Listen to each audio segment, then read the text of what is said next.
अस्सलाम वालेकुम। नज़र मुल्की न्यूज़ एचडी के साथ मैं हूं आपकी होस्ट समरा मुस्तफ़ा। न्यूज़ टुडे में शामिल करते हैं सबसे पहले आज की अहम खबरें।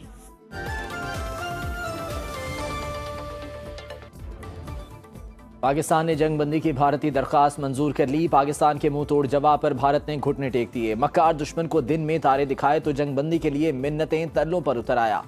अमरीकी सदर डोनाल्ड ट्रंप को सालिसी के लिए आगे कर दिया। डोनाल्ड ट्रंप ने ट्वीट में कहा, पाकिस्तान और भारत अमरीकी सालिसी में जंगबंदी पर मुत्तफिक हो गए। दोनों मुल्कों ने मुकम्मल और फौरी जंगबंदी पर रजामंदी जाहिर कर दी। दोनों ने अक्लमंदी से काम लिया। ट्रंप ने कहा, सालिसी की कोशिशें कामयाब होने पर खुशी महसूस हो रही है। क़याम अमन के लिए मुत्तफिक होने पर दोनों ममालिक को मुबारकबाद दी।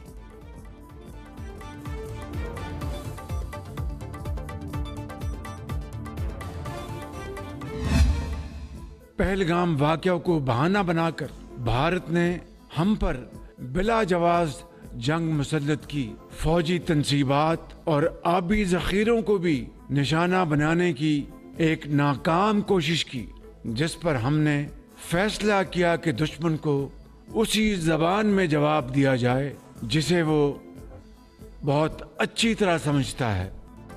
दुश्मन को उसी जबान में सबक सिखाया जिसे वो अच्छी तरह समझता है। हमने वाजे किया जो मुलाकात मेज पर होनी थी अब मैदान जंग में होगी। हमारी बहादुर अफवाज ने जारहियत का भरपूर जवाब देकर अस्करी तारीख का सुनहरा बाब रकम किया। दुश्मन के फौजी अड्डे असलहे के अंबार देखते ही देखते खंडरात बन गए। इनके राफेल हमारे शाहीनों के निशाने पर आए और फेल हो गए। वजीर आजम शहबाज शरीफ का कौम से खिताब। वजीर आजम ने कहा, हमने जिम्मेदार रियासत के तौर पर आलमी और इलाकाई अमन की खातिर जंगबंदी का मुस्बत जवाब दिया है। कामिल यकीन है आबी वसाइल की तकसीम और मसला कश्मीर समेत तमाम तस्फिया तलब मसाइल मुज़ाकरात से हल होंगे। वजीर आजम ने जंगबंदी के लिए किरदार अदा करने पर अमरीकी सदर ट्रंप का शुक्रिया अदा किया। चीन, सऊदी अरब, तुर्किया, बरतानिया, UN सेक्रेटरी जनरल समेत दोस्त ममालिक से इजहार तशक्कुर। ईमान की ताकत से अपने से 5 गुना बड़े दुश्मन को शिकस्त दी। कौम भारत के खिलाफ जीत पर खुशी मनाए। सदर मुमलिकत आसिफ जरदारी कहते हैं, हमारी बहादुर मुसल्लह अफवाज ने भारतीय जारहियत का मुंह तोड़ जवाब दिया। उसकी नाम निहाद फौजी कुव्वत को सख्त ठेस पहुंचाई। Army chief general Asim Munir, air chief marshal Zaheer Ahmed Babar Sidhu, naval chief admiral Naveed Ashraf और तमाम अफवाज के जवानों की बहादुरी और अनथक मेहनत ने पाकिस्तान को फतह से हमकिनार किया।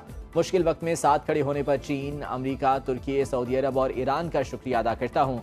सदर जरदारी ने कहा, पाकिस्तान अमन का ख्वाह है, इश्तियाल अंगेजी नहीं चाहता। हम अपनी खुद मुख्तारी पर कभी समझौता नहीं करेंगे। जनूबी एशिया में अमन के लिए कश्मीर और सिंध तास मुआहदे जैसे मसाइल का हल नागुज़ीर है। अब तक के लिए इतना ही। मज़ीद खबरों और अपडेट्स के लिए देखते रहिए मुल्की न्यूज़ एचडी।